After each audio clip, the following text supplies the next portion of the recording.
Magandang hapon po sa inyong lahat mga kababayan. Nandito po ako sa bagong silang Caloocan.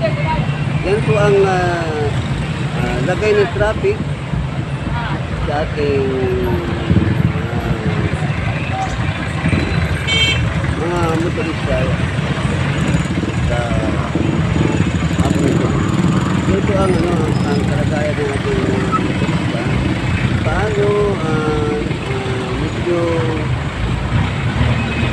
nakakaroon ng pagbubol ng mga motorista, kaya nakakaroon ng traffic sa mga bagay ko na yan, nakabungkot sa matawid. Ito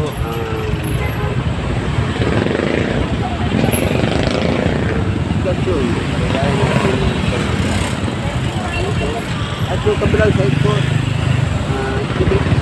ipapakita ko sa inyo yung kabilang side. Yan po ay pabintang ito phase 1 pa rin po. Medyo ano po, medyo nagmetot sa traffic ng content dyan dahil po sa mga sinisingit sa nabibigayan ito.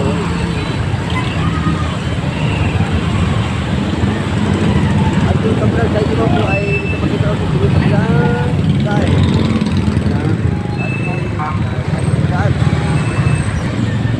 Yan naman po ay pabuntang phase 10. So, medyo may kunting aberya ang ating mga turista dahil sa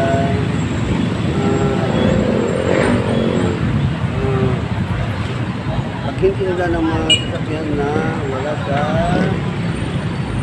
kaayusan. Kaya nagkaroon po na medyo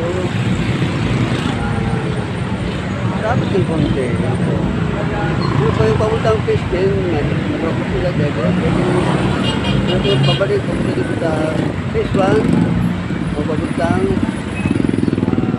pabalik dito yes, highway dito at dito ang masasasyon na atin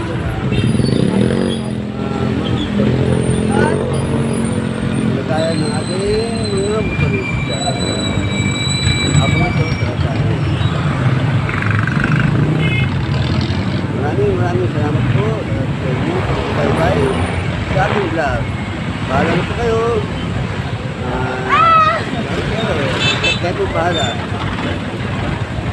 Alam ko naman po na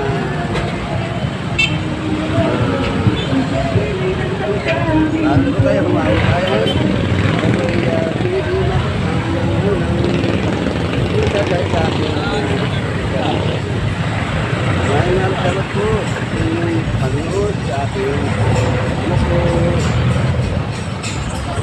Bye-bye po.